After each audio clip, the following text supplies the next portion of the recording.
നമസ്കാരം. നമ്മുടെ ബിഗിനേഴ്സ് ആയിട്ടുള്ള സ്റ്റുഡൻസിന് എപ്പോഴും ഉണ്ടാകുന്ന ഒരു ഡൗട്ടാണ് ഡിസൈൻസ് ഡ്രോ ചെയ്യാൻ ഏത് പെൻസിലാണ് യൂസ് ചെയ്യേണ്ടതെന്ന്. ഡ്രോയിങ്ങിന് നമുക്കിത് ഈ ഒരു പെൻസിൽ യൂസ് ചെയ്യാം. ഇത് അപ്സരയുടെ ഗ്ലാസ് മാർക്കിംഗ് പെൻസിലാണ് കേട്ടോ. ഇത് എല്ലാ കളറും അവൈലബിൾ ആണ്. ഇപ്പോൾ എൻ്റെ കയ്യിൽ സ്റ്റോക്ക് ഈ 6 കളറാണുള്ളത്. ക്ലോത്തിലേക്ക് ഫ്രീ ഹാൻഡായിട്ട് ഡ്രോ ചെയ്യുന്നതിനോ അല്ലെങ്കിൽ നമ്മൾ കാർബൺ പേപ്പർ യൂസ് ചെയ്ത് ഡിസൈൻ ട്രേസ് ചെയ്തതിന് ശേഷം അതൊന്ന് ഡാർക്കായിട്ട് ഡ്രോ ചെയ്യണമെങ്കിലൊക്കെ നമുക്ക് ഈ ഒരു ഗ്ലാസ് മാർക്കിംഗ് പെൻസിൽ യൂസ് ചെയ്യാം.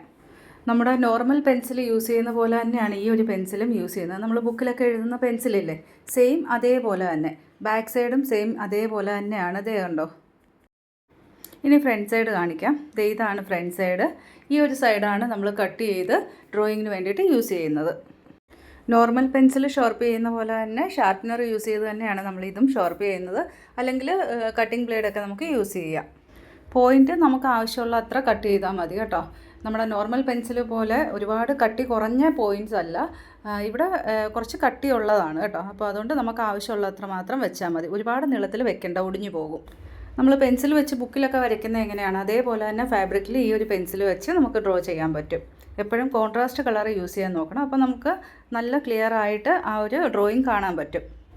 ബുക്ക് സ്റ്റോളിലോ അല്ലെങ്കിൽ അരി മെറ്റീരിയൽ ഷോപ്പിലോ അല്ലെങ്കിൽ ഓൺലൈൻ വേണമെങ്കിലും നിങ്ങൾക്കിത് പർച്ചേസ് ചെയ്യാം. ഓൺലൈൻ ആകുമ്പോൾ സിംഗിൾ പീസായിട്ട് നിങ്ങൾക്ക് പെൻസിൽ വാങ്ങാൻ പറ്റില്ല, ഒരു ബോക്സ് ഫുള്ളായിട്ട് തന്നെ വാങ്ങേണ്ടി വരും. അപ്പോൾ ഈ ഒരു വീഡിയോ നിങ്ങൾക്ക് യൂസ്ഫുൾ ആയെന്ന് വിശ്വസിക്കുന്നു. വീഡിയോ ഇഷ്ടമായാൽ ലൈക്ക് ചെയ്യാൻ മറക്കരുത്. അടുത്ത വീഡിയോയിൽ കാണാം. താങ്ക്